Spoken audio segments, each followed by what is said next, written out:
गांव के सबसे गरीब दंपत्ति बिंदिया और हरिया साहूकार रतन चौधरी की हवेली के फर्श पर बैठे हुए थे।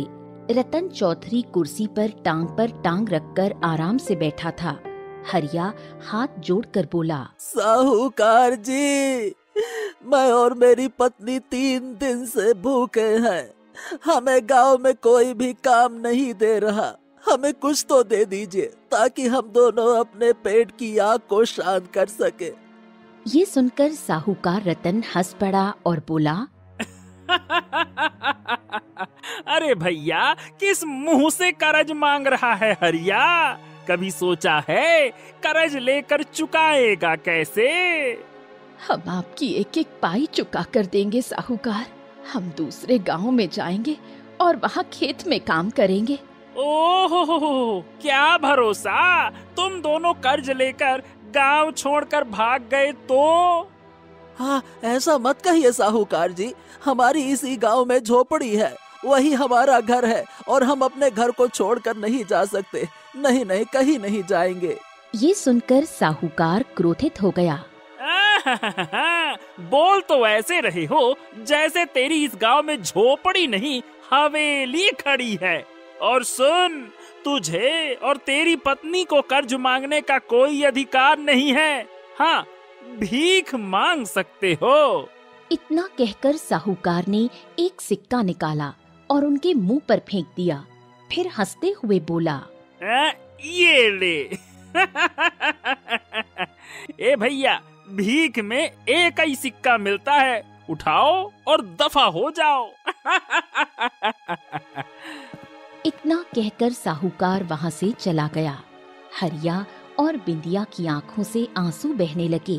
हरिया जैसे ही सिक्का उठाने वाला हुआ, बिंदिया बोल पड़ी, क्या कर रहे हो तुम? क्या इतना अपमान सहने के बाद भी इसे उठाओगे? मुझे अपनी चिंता नहीं है बिंदिया, लेकिन इस सिक्के से तुम्हारी भूख मिट सकती है क्या? मैं भूखी मरना पसंद करूंगी, लेकिन इस अपमान भरे सिक्के से कुछ भी खरीदना पसंद नहीं करूंगी। चलो मेरे साथ। बिंदिया हरिया का हाथ पकड़कर हवेली से बाहर ले गई। कुछ देर बाद दोनों अपनी झोपड़ी में बैठे थे। इतना अपमान होगा, ऐसी कल्पना मैंने कभी अपने जीवन में नहीं की थी।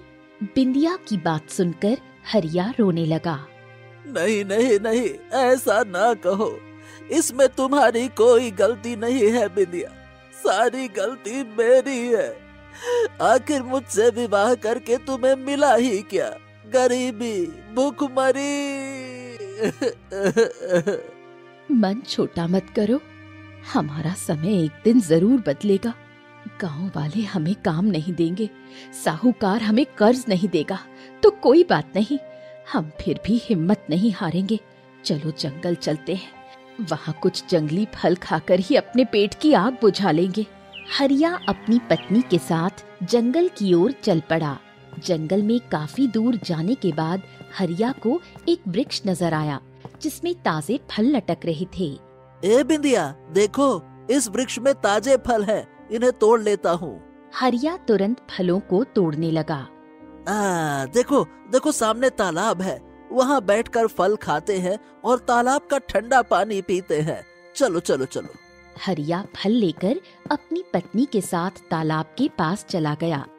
जैसे ही बिंदिया फल खाने वाली थी, तभी उसके कानों में एक बच्चे के रोने की आवाज पड़ी। बिंदिया चौंक गई। तुमने आवाज सुनी? हाँ, सुनी। ऐसा लगा जैसे कोई बच्चा रो रहा हो, लेकिन यहाँ आसपास तो कोई नजर नहीं आ रहा। हमें आवाज की दिशा में जाना चाहिए, क्या पता कोई बच्चा मुसीबत में हो। हाँ, तुम सही कह रही हो। वो दोनों फल वहीं छोड़कर आवाज की दिशा में चल दिए। कुछ दूर जाकर उन्हें एक 5 वर्षीय बच्चा नजर आया जो बुरी तरह से रो रहा था। हरिया तुरंत बच्चे के पास चला गया। अरे बेटा, कौन हो तुम? तुम्हारे माँ बाप कहाँ है बेटा? लेकिन बच्चा हरिया को ऐसे देखने लगा मानो वो कुछ जानता ही नहीं हो। लगता है ये बहुत घबराया हुआ है। हाँ बिंदिया, घबराया हुआ तो है, लेकिन 5 वर्ष के बच्चे तो बोलने लगते हैं। इससे इसकी माँ और पिता का नाम तो पूछो। हरिया बच्चे से पूछता रहा, लेकिन बच्चा दोबारा रोने लगा, मानो उसे कुछ भी याद न हो। ये तो कुछ भी नहीं बता रहा। ओहो, चिंता मत करो। देखो, तुम बच्चे का ध्यान रखो, मैं इधर उधर देख कर आता हूँ। हो सकता है कि इसके माँ बाप आसपास ही हो, ढूंढ रहे हो इसको। ठीक है, मैं आता हूँ। हरिया वहाँ से चला गया और बहुत देर के बाद वापस आया। हाँ, बिंदिया, बड़ी विचित्र बात है, मुझे तो कोई भी दिखाई नहीं दिया। अब क्या करें? अब क्या करें? अगर इस बच्चे को जंगल में छोड़ेंगे तो शाम तक किसी जंगली जानवर का शिकार हो जाएगा। इस बच्चे की जान खतरे में है। एक काम करते हैं, इसे अपने घर ले चलते हैं। हरिया और बिंदिया उस बच्चे को अपनी झोपड़ी ले आए। कुछ देर बाद वो बच्चा सो गया तो बिंदिया अपने पति हरिया से बोली, अब आगे क्या करना है? यही तो मैं भी सोच रहा हूँ बिंदिया। हम दोनों पति पत्नी तो स्वयं बेरोजगार हैं। अब इस बच्चे की परवरिश कैसे करेंगे? बिंदिया सोते हुए बच्चे को देखने लगी और बोली, अगर भगवान ने इसे हमें सौंपा है तो वो जरूर हमें कोई ना कोई रास्ता दिखाएगा और इसके नसीब का भी ध्यान रखेगा। हम इसे क्या कहकर पुकारे?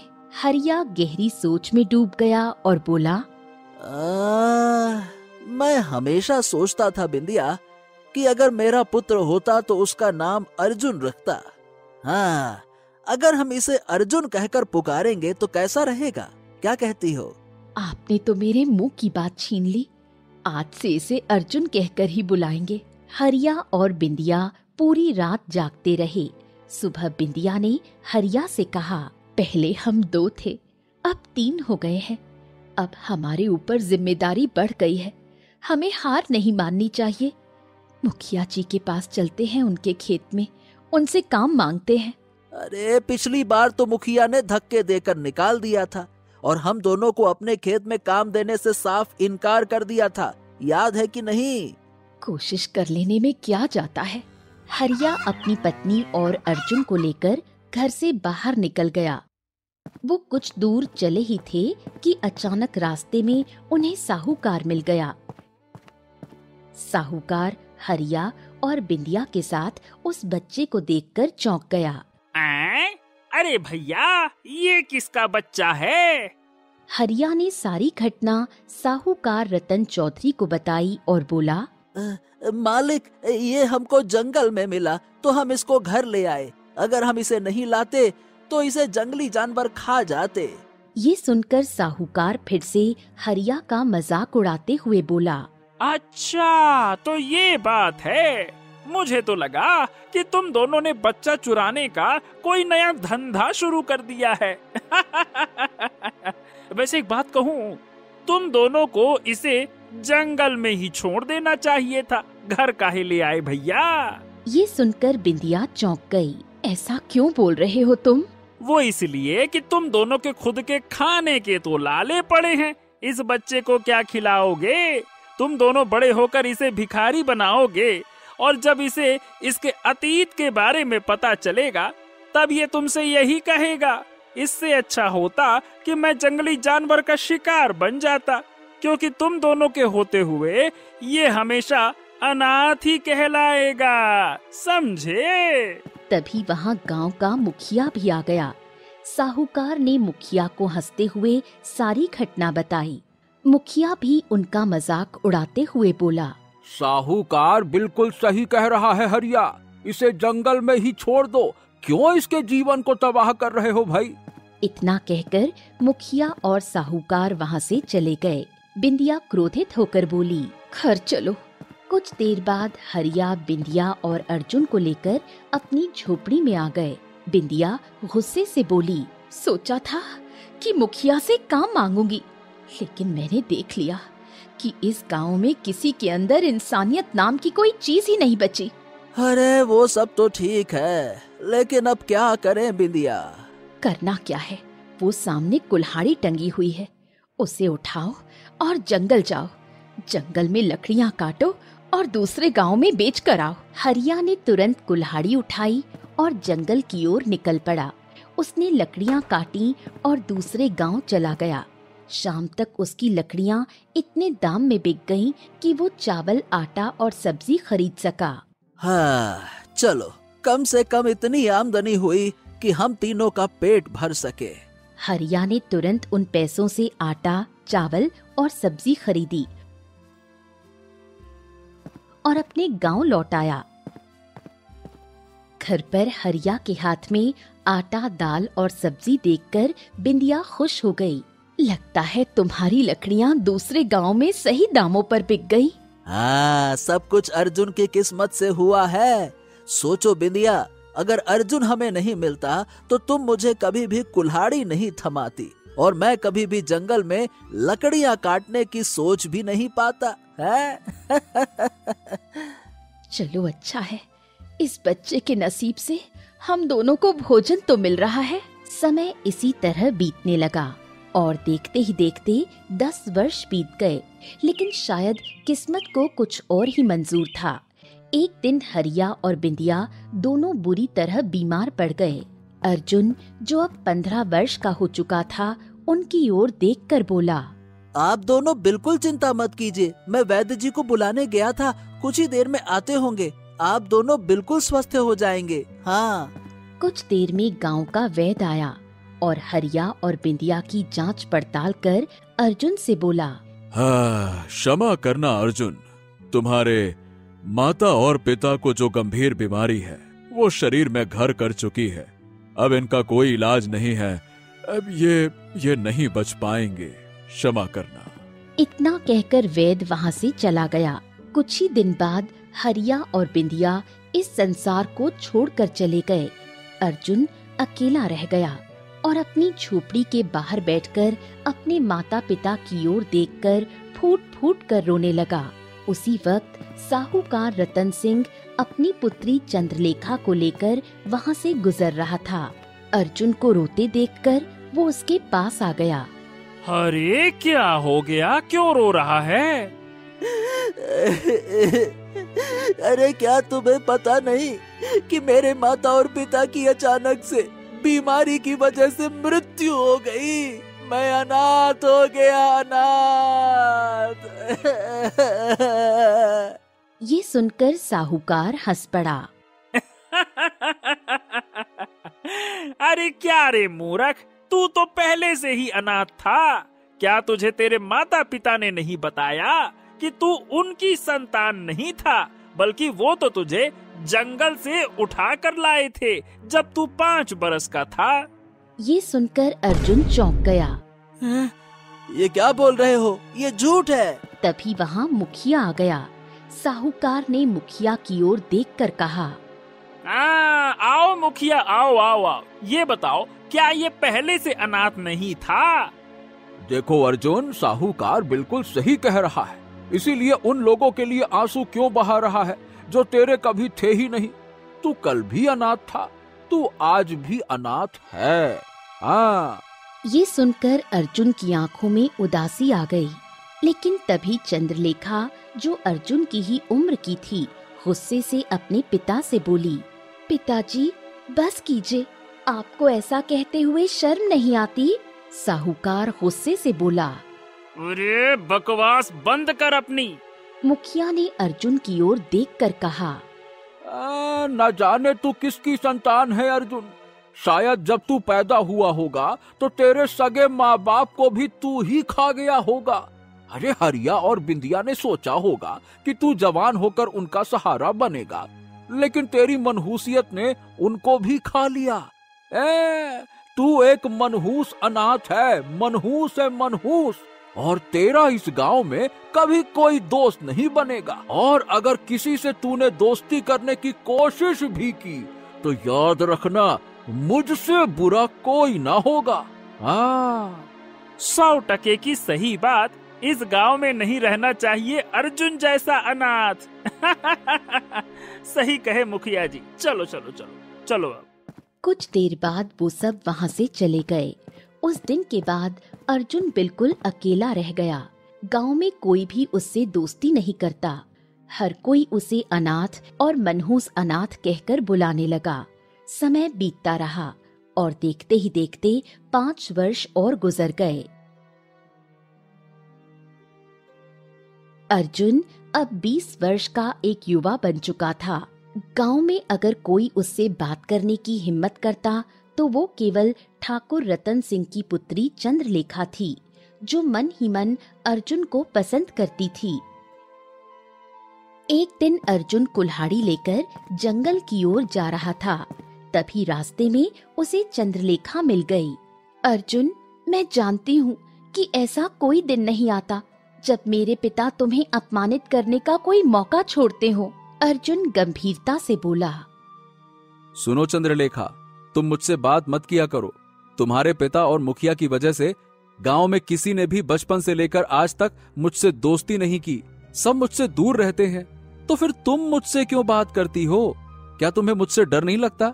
मनहूस हूं मैं, मनहूस, तुम्हें नहीं पता? चंद्रलेखा की आंखों में आंसू आ गए। क्या तुम नहीं जानते हो कि मैं तुमसे क्यों बात करती हूँ? मैं जानता हूं कि तुम मुझसे प्रेम करती हो, लेकिन ये तुम भी जानती हो कि तुम्हारा पिता कभी भी तुम्हारा विवाह मेरे साथ करने की सोच भी नहीं सकता। इसीलिए मैं कहता हूं कि आइंदा मुझसे बात करने की कोशिश मत करना। मैं नहीं चाहता कि मेरी वजह से तुम्हें घर पर डांट पड़े। इतना कहकर अर्जुन कुल्हाड़ी लेकर सीधा जंगल की ओर रवाना हो गया। अर्जुन जंगल में लकड़ियां काट ही रहा था कि तभी उसके कानों में किसी का दर्द भरा स्वर टकराया। अर्जुन चौंक गया। अरे, यहाँ तो आसपास हमारे अलावा और कोई मौजूद ही नहीं है। तो ये कराह कौन रहा है? तभी अर्जुन की नजर तालाब के किनारे पड़े एक घायल बंदर पर पड़ी, जो दर्द से करहा रहा था। अर्जुन दौड़ता हुआ बंदर के पास चला आया। अरे रे रे रे रे, इसकी टांग से तो खून बह रहा है। ओहो, ऐसा लगता है जैसे इसकी टांग किसी नुकीली शाखा से टकरा गई है। बाप रे बाप, इसका बहता खून किसी भी कीमत पर रोकना होगा। ओहो, क्या करूं, क्या करूं? अर्जुन इधर उधर देखने लगा। फिर झाड़ियों से कुछ जड़ी बूटियां तोड़कर पीसी और उसके जख्म पर लगा दी। खून बहना बंद हो गया। तभी घायल बंदर इंसानी आवाज में बोला। हाँ, तुम्हारा बहुत बहुत शुक्रिया मेरे दोस्त। अगर तुम नहीं आते तो मेरा आज काम ही तमाम हो गया था। हाँ। ये सुनकर अर्जुन चौंक गया और डरते हुए बोला। अरे, तुम तो एक बंदर हो भाई। तुम मनुष्य की आवाज में कैसे बात कर सकते हो? बंदर उठकर बैठ गया। ये एक रहस्य है। कौन हो तुम? कौन हो? फिलहाल तो मैं एक बंदर हूँ, लेकिन असल में मैं कौन हूँ ये रहस्य मैं चाहकर भी नहीं बता सकता। अगर बता दूं तो मैं जलकर राख हो जाऊंगा। बरसों बाद कोई इंसान मिला है जिसे देखकर मुझे अपना सा एहसास हुआ है, वरना मैं हर इंसान से बात नहीं करता। ये सुनकर अर्जुन हैरान रह गया। हाँ, डरो मत, मैं तुम्हारा नुकसान नहीं करूंगा। मैं जंगल में अकेला रहता हूँ, मेरा तो कोई दोस्त भी नहीं है। हाँ, अरे मेरे भाई, दोस्त तो मेरा भी कोई नहीं है, क्या कहूँ। बंदर ने तुरंत हाथ आगे बढ़ाते हुए कहा। अच्छा, तो फिर तुम मुझसे दोस्ती कर लो ना। बताओ, करोगे? अर्जुन के दिल से डर कम हो गया और वो मुस्कुराते हुए अपना हाथ आगे बढ़ा देता है। अर्जुन और बंदर घंटों बातें करते रहे। जब अर्जुन घर जाने लगा तो बंदर बोला। अच्छा, मैं तुम्हारे साथ तुम्हारे घर चल सकता हूँ? अर्जुन सोचने लगा तो बंदर बोला। ओहो, सोच क्या रहे हो? तुम्हारे घर का काम कर दिया करूँगा ना। तुम कहो तो बर्तन मांज दूंगा। और फिर तुमने खुद ही कहा था कि तुम्हारा तो कोई दोस्त भी नहीं है, तो मुझे अपना दोस्त समझकर अपने घर ले चलो ना। ले भी चलो अब। ओफो, चलो ठीक है, चलो मेरे साथ। अर्जुन बंदर को अपने घर ले आया और पूरी रात उससे बात करता रहा। अगली सुबह अर्जुन बोला। सुनो, मैं जंगल जा रहा हूँ लकड़ियाँ काटने और बाजार में बेचकर शाम तक आऊंगा, ठीक है ना? ओहो, चिंता मत करो। जब लौटोगे तो तुम्हें तुम्हारा घर पूरा साफ सुथरा मिलेगा, क्योंकि हम दोनों दोस्त हैं ना। ठीक है। अर्जुन मुस्कुराया और जंगल निकल गया। शाम को जब वो लौटा तो देखा उसका घर एकदम साफ सुथरा था और रसोई से बहुत अच्छे खाने की खुशबू आ रही थी। हाँ हाँ हाँ हाँ हाँ, ये खाना किसने बनाया भाई? मैंने बनाया। अरे वाह, अरे तुम तो बहुत ही विचित्र बंदर मालूम होते हो, खाना भी बना लेते हो। हाँ, मैं सब जानता हूँ। चलो अब मैं भूखा हूँ, मैंने तो तुम्हारे चक्कर में खाना भी नहीं खाया। अर्जुन और बंदर दोनों मिलकर खाना खाने लगे। उस दिन के बाद अर्जुन कहीं भी जाता तो बंदर उसके साथ जाता। धीरे धीरे उनकी मित्रता के चर्चे पूरे गांव में फैल गए। गांव में उन दोनों के बारे में चर्चा होने लगी। ए भैया, ये अर्जुन के साथ में जो बंदर घूमता है, ये कौन है? जंगली बंदर पाल रखा है क्या अर्जुन ने? अरे भैया, अब उससे कोई दोस्ती तो करेगा नहीं, तो बेचारा क्या करेगा? बंदर ही से दोस्ती करेगा ना, अनाथ कहीं का मनहूस। एक दिन अर्जुन अपने दोस्त बंदर से बातें कर रहा था कि तभी चंद्रलेखा वहाँ आ गई। अर्जुन को बंदर से बातें करते देख वो चौंक गई और डरते हुए बोली, अर्जुन, मैं तो ये देखने आई थी कि जो गांव वाले कह रहे हैं वो सच है या नहीं, कि तुम्हारा दोस्त एक बंदर हो गया है। लेकिन ये देखकर तो मैं चौंक गई। ये तो मनुष्य की तरह बोल रहा है। इसे धक्के देकर बाहर निकालो, ये जरूर कोई पिशाच होगा। अरे नहीं चंद्रलेखा, ये कोई पिशाच नहीं, मेरा सच्चा दोस्त है। जब मैं जंगल में लकड़ियां काटने जाता हूँ ना, तो ये हमारे घर की पूरी सफाई करता है, खाना भी तो बना के खिलाता है। और क्या मस्त खाना बनाता है ये, हाय हाय हाय हाय हाय। अर्जुन बिल्कुल सही कह रहा है। चंद्रलेखा, मुझसे डरने की जरूरत नहीं है। मैं भी जंगल में अकेला था और अर्जुन अपने गांव में, इसीलिए बन गए हम दोनों दोस्त। क्यों, सही कहा ना मेरे दोस्त? चंद्रलेखा के मन से डर कम हो गया और वो बंदर से बातें करने लगी। तभी वहाँ साहूकार रतन सिंह और मुखिया पहुँच गए। बंदर को इंसानों की भाषा में बात करते देख वो दोनों चौंक गए। अरे पागल हो गए हो क्या? अरे मैं तो ये देखने आया था कि तुम हवेली से अचानक कहाँ चली गई, क्योंकि उड़ते उड़ती खबर मिली थी कि तुम अर्जुन से बातचीत करती हो, लेकिन यहाँ तो कुछ और ही दृश्य दिखाई दे गया है। हे अर्जुन, ये बता कि ये बंदर कौन है जो इंसानों की भाषा में बात कर रहा है? तूने जरूर कोई तंत्र मंत्र काली सिद्धि की होगी, वरना बंदर कभी भी मनुष्य की भाषा में बात नहीं करते।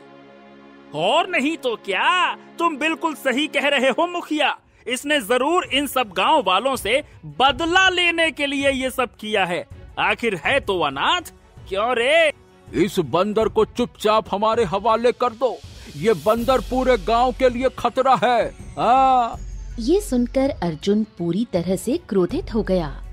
अरे बस करो, बस बहुत हो गया। इसके आगे तुम दोनों एक शब्द भी नहीं बोलोगे, चुप हो जाओ। अरे बचपन से लेकर आज तक तुम दोनों ने हमको इस गांव में अपमानित किया है, हमने कभी कुछ नहीं कहा। हमारे माता पिता बताया करते थे कि तुम दोनों उनको भी अपमानित करते थे, लेकिन अब हमारी बात कान खोल के सुन लो।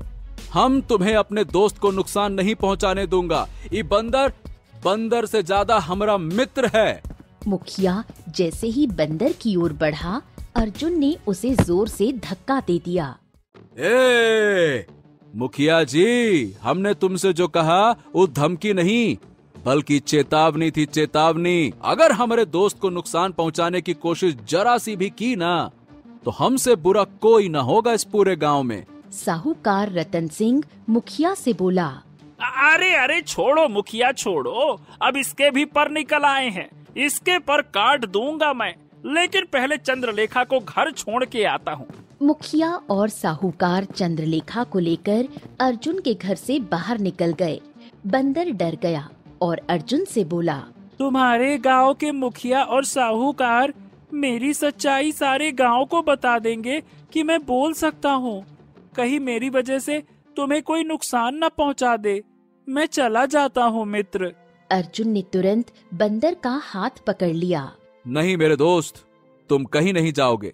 अरे बचपन से लेकर आज तक हम बस डरते रहे इन गांव वालों से, लेकिन अब और नहीं। चलो हमारे साथ चलो, तुम चलो।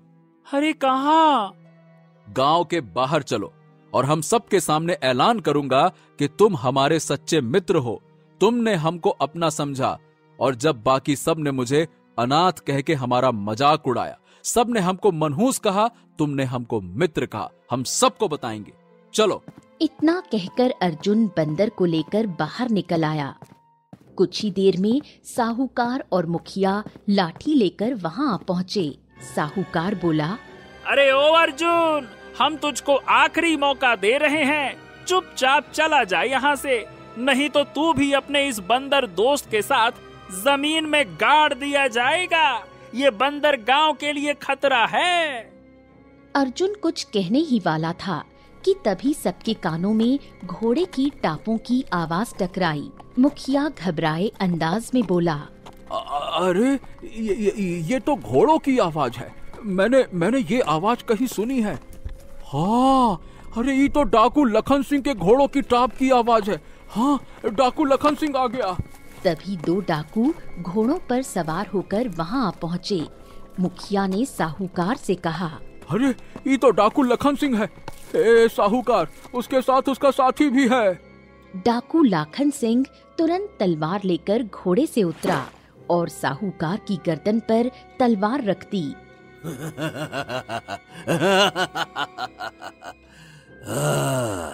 अच्छा हुआ जो तू यहीं मिल गया। मैं तो तेरी हवेली लूटने के लिए इस गांव में आया था। सोचा था कि लूटने के बाद तुझे मार दूंगा। लेकिन अब सबसे पहले तुझे यहीं मार डालूंगा। तूने बहुत से किसानों की जमीन हथिया ली, बहुत दौलत जमा कर रखी है ना, क्यों रे साहूकार? साहूकार घबरा गया और कांपते हुए बोला, मैं क्या कह रहा हूँ कि मेरी जान बख्श दो। मैं हवेली का सारा धन तुमको दे दूंगा भैया, हमको माफ कर दो, गलती हो गई हमसे। तभी लाखन सिंह का साथी मुखिया को धक्का देकर बोला, अबे हवेली का माल तो हम लूटेंगे ही, साथ में तुझे भी ले चलेंगे। क्या तुझे नहीं पता कि डाकू लखन सिंह हमेशा साहूकारों और जमींदारों को ही लूटता है? बंदर, जो अब तक चुपचाप सब देख रहा था, अर्जुन से बोला, हमें उनकी मदद करनी चाहिए अर्जुन। अरे पगला गए हो क्या मित्र? ये दोनों इसी लायक हैं। नहीं, कोई मदद नहीं करनी है। हाँ, बात तो सही है तुम्हारी, लेकिन इंसानियत के नाते तो हमारा फर्ज बनता है। अगर हमने इनकी मदद नहीं की तो हम में और इन डाकुओं में क्या फर्क रह जाएगा अर्जुन, बोलो भला। बंदर की बात सुनकर अर्जुन का दिल पिघल गया। अर्जुन डाकू लाखन सिंह से बोला, साहूकार को छोड़ दो। अरे तू पागल हो गया है क्या रे लड़के? ये साहूकार है, हम इसे लूट रहे हैं, तू बीच में मत पड़। हम अपनी आंखों के सामने किसी की हत्या नहीं देख सकते, छोड़ दो उसको। ये सुनकर दोनों डाकू हक्के बक्के रह गए। लाखन सिंह अपने साथी से बोला, अरे इस गांव में जरूर कुछ जादू टोना है, हमने कभी बोलने वाला बंदर तो ना देखा।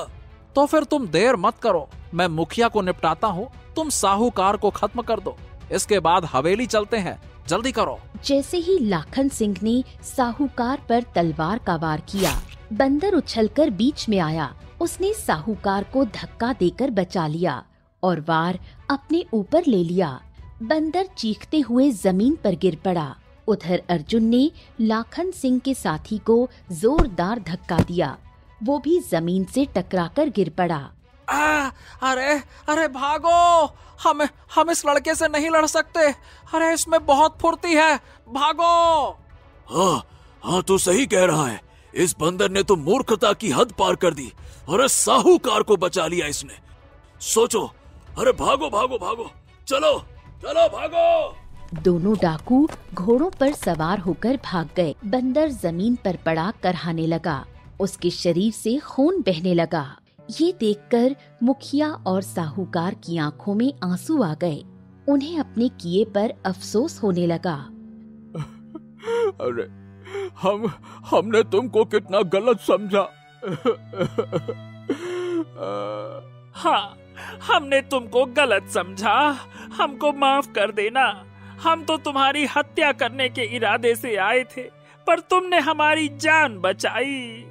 अर्जुन दौड़कर बंदर के पास आ पहुंचा और उसका सिर अपनी गोद में रखते हुए बोला, मेरे दोस्त, हमारे दोस्त, हमको छोड़कर मत जाना। अरे तुम्हारे अलावा हमारा इस संसार में कोई ना है। हमारे माता पिता भी कुछ समय पहले चल बसे। अब अगर तू भी चला गया तो हम किसके सहारे जीऊंगा? नहीं दोस्त, नहीं, मत जा, मत जा। तभी वहाँ चंद्रलेखा भी आ गई।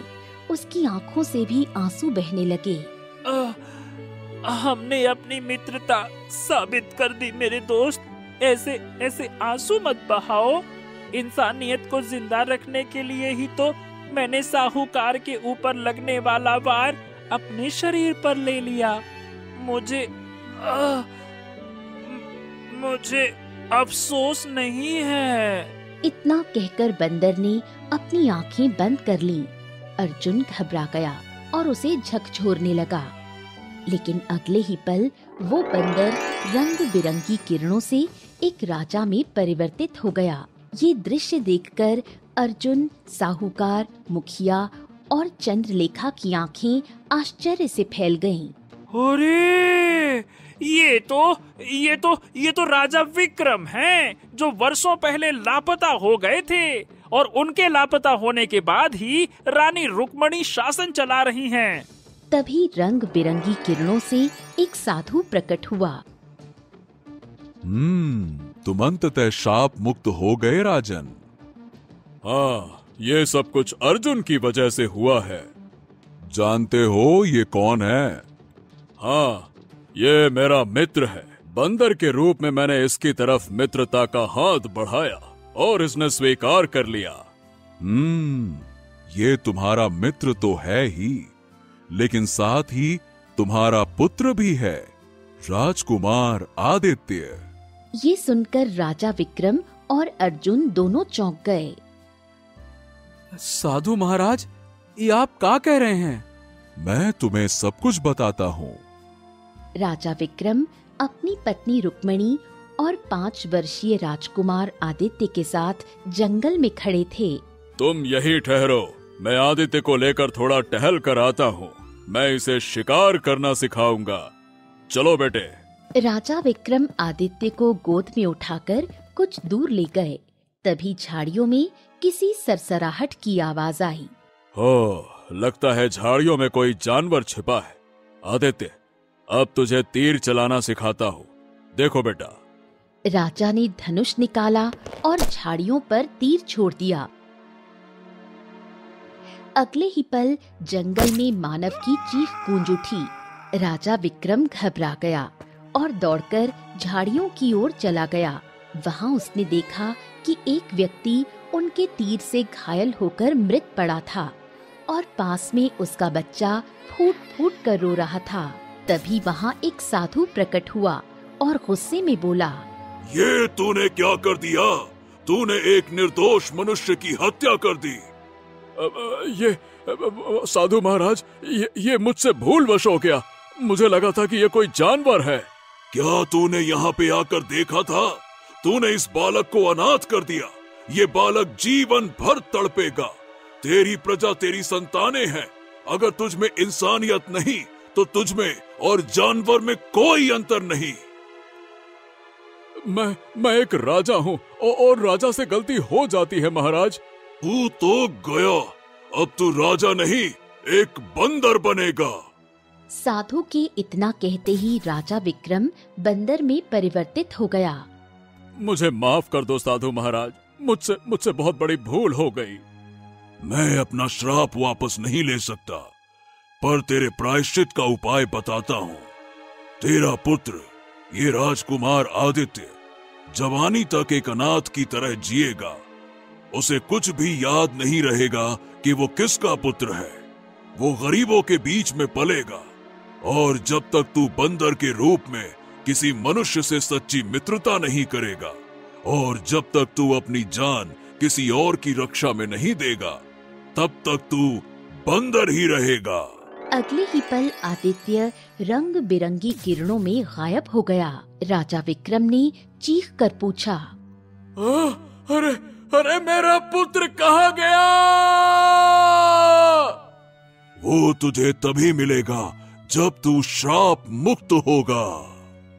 ये सब सुनकर राजा विक्रम की आंखों में आंसू आ गए। तभी अर्जुन के सिर में दर्द हुआ और उसके सारे बीते वर्षों की यादें लौट आईं। पिताजी, पिताजी मुझे सब याद आ रहा है। 5 वर्ष की उम्र में मैं आप और माँ के साथ में जंगल गया था। राजा विक्रम ने भावुक होकर अर्जुन को गले लगा लिया। जिसे मैंने मित्र माना वो मेरा पुत्र निकला। मेरे पुत्र।